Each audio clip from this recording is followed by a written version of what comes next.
Қазақстанда орталық Азияда бірінші принтер, бірінші соғылған үй. Стенасын көтеріп, кровлясын жауып, 10 миллион шықты.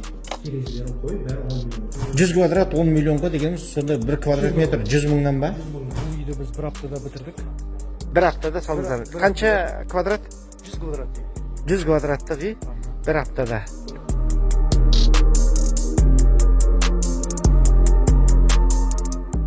Ассалаумағалейкум қазақ елі.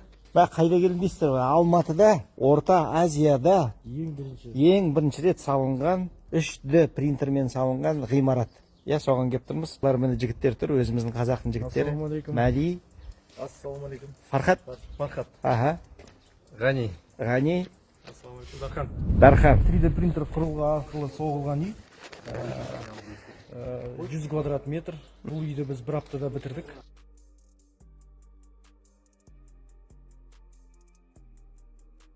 Біз айтып өтейік, Мәди өзі архитектор. Казгаса оқыған, жаңағы басқа да енді 3D принтерсі да басқа да объекттарда сондайларда жұмыс жасаған. Енді айырмашылық, мынау шынымен де заманауи технология ма? Бұл үлкен шаг па? Үлкен қадам ба? Кәдімгідей үлкен қадам. Болашаққа деген ақпарат. Ең алдымен бағана айтылды, Қазақстанда орталық Азияда бірінші принтер, бірінші соғылған үй. Ол жақта әлі презентация болады, жүргіземіз. Бұл ерекшелігі неде? Бұда бағанағындай айтқандай архитекторларға, құрылысшыларға, дизайнерлерге еркіндік, толық еркіндік. Көбінесе архитекторлар проект істегенмен құрылысшылар оны істей алмайды. Мынау овал, овал болсын, домалақ купол болсын, андай киіз үйлер сияқты, все можно, бәрін болады, распечатка жасауға. Біз бұны әшейін шоурум ретінде соғып қойдық. Ең алғашқы проект болғанымен, ең бірінші осында соқтық. Көрейік ішінде не бар екен. Бұл стенаны біз кәдімгі қарапайым өзіміздің неоклассика стилінде жасадық.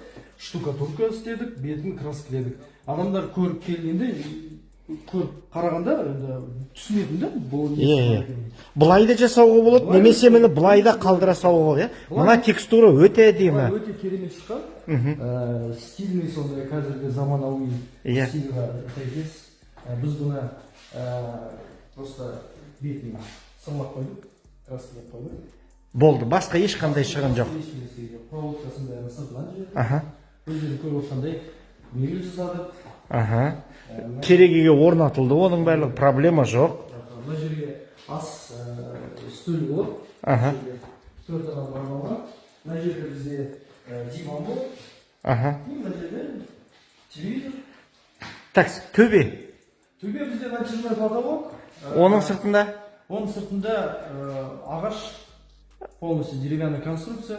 Утепленный. Стандартным образом. Ағын скатный, ары қарай. Судың бәрі ары қарай ағады, үйдің артына қарай. Так, тағы. Енді бөлмелерін, сонда бір 100 квадраттық көп көрім үй. 3-4 бөлме ма? 3 бөлме ма? 3 бөлмелі студия ол. Мына жерде бізде 2 спальня, бірінші спальня ол балаға арналған. Баланың бөлмесі, мына жерде сабақ оқитын жері. Мына жерде полкалар дайын болған жоқ, компьютер.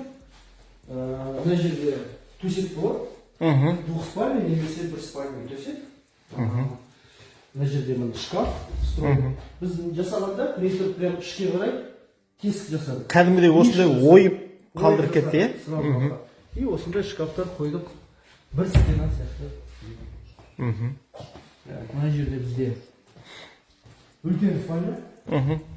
Мына жерде үлкен төсек болады. Екі жағында 2 тумбочка. И бағанағындай тесік мына жерге қалдырдық. Проем. Мынаның бәрі витражный терезе, ағаш. Мына жерде бізде санузел, свет қоспаған. Такс. Мына жерде бізде технический бөлме. Бұл жерде бағана котельный болады, бойлер тұрады. Енді бұның тиімділігі, мәке, біріншіден уақыт. Бір аптада нау едені құйылып, керегесі құйылып, төбесі жабылып, или төбесі жабылмай ма қалай? Бір аптада біз бұны фундамент құйып болғаннан кейін, фундамент құйдық, фундамент біраз уақыт болды. Біз оған дейін рецептура жасадық, үйрендік, оқыдық деген. 5 күнде біз потолокқа дейін көтеріп тастадық. 5 күнде. 2 күнде крышасын жауып тастадық. 2-3 күн крышасын. Сонымен бір апта уақыт кетеді. Егер мынандай керегеде қалдыратын болса, да, анандай енді уже анандайдың заманы өтіп бара жатыр ғой, идеальный ровный жасалып, қазір наоборот осындай текстура мен әдемі болып жатыр ғой. Қазіргі адамдар, қазіргі стильдің өзі соған келе жатыр ғой. Натуральный тас, ағаш, соны пожалуйста. Үйді көтеріп болғаннан кейін, мынандай элементтер, мысалы бағанағыдай ремонт полностью, потологы бар, бағанағы кішігірім мебельдері бар. Бір айда адам 100 квадрат үйге кіре алады. Кейіннен спокойно кетеді. Бір айда. Енді әдеттегі не деші? Әдеттегі үйде жаңағы газоблокпен салғанда, басқа мен салғанда, ол кезде де сол уақытта кіре ала ма? Мені қараңыз, бізде мысалы мына үйді 5 адам соққан. 4-5 адам соққан. 4 адам бастадық, 5 адам кейін келді. 4 адам соққан.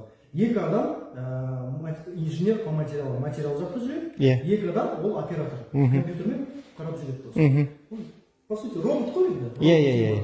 Ол көп жұмысшы не болмайды, не дешеді. Көп жұмысшы талап етпейді. Мысалы 5 адам осында 5 күнде бітетін. Ол, во-первых, сізге эконом ол жұмысшылардан уақыт и тиімділігі баға жағынан 20-30%-ке арзан. Бұл арзан бола ма? Арзан болады. Біз кірпішпен санадық, кірпішпен стандартный үй 100 доллар и осымен сметасын бәрін шығардық, бізде 30%-ке арзан шықты. Өзіңіз ойлаңыз, кровлясын, стенасын көтеріп, кровлясын жауып 10 миллионға шықты. Терезелерін қойып, бәрі 10 миллионға шықты. Фундамент отдельно. Ну, примерно 100 квадрат 10 миллионға дегеніміз сонда 1 квадрат метр 100 мыңнан ба? 100 мыңнан. 100 мыңнан кішкене асады. Где-то 120-130. Ну, отделкасымен жарайды 200 мыңға бола ма? Отделкасымен максимум 200 мыңға болады. Максимум 200 мыңға. Керемет. Керемет. Өзімізге қатты ұнайды, біз өзіміз 4 ай бойы оқыдық. Бүкіл бағанасы айтқан, ол бүкіл Қазақстанда немесе Орта Азияда бірінші үй болатын болса, бізде сол 4 адамда бүкіл Қазақстан мен Орта Азияда 4 диплом. Ол 4 диплом міне бағана 4-еумізде. Осы жерде дейсіз ғой. Біз оқыттық, оқыт аламыз. Оқып алдық, оқыт аламыз даже. Қазақстанда осыншама қаншама 3D принтер керек? Қазақстанда? Керек деймін, негізі. Енді қазіргі... Бұл жаңа тенденция ғой, негізі архитектурада, осы құрылыс саласында. Жаңа не ма? Жаңа бағыт па? Жаңа бағыт қой, именно құрылыс жағынан, архитектура жағынан өте жаңа бағыт. Оны негізі... Өзі жалпы 3D принтер енді ғана ойыншық, детальдар, анау-мынау жасауға нетіп жатыр. А мынау именно архитектурада жаңа. Жаңа бағыт, Қазақ үй жасауға бола ма? Қазақ үй жасауға болады. Төбесі қалай болады? Төбесі? Ондай проект бар, Европада бар ондай үй. Лора Пиано. Дом Лора Пиано. Моңғолша, қазақи.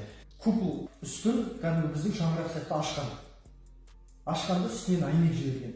Бүкіл терезелер жоқ, сөйтіп 3-4-еуін қосқан бір-біріне, сөйтіп қонақ үй жасаған. Жоқ, ана шаңырақты қалай келтіреді? Анау ең жоғарғысы емес, мынау мына несі? Уықтар, Енді уық деген уық болмайды ғой, бұл стенаны полностью бүйтіп көтерсе болады. Уықсыз болады. Уықсыз, бұлай көтеріп, үстінен... То есть сол куполды құюға болады ма сонда?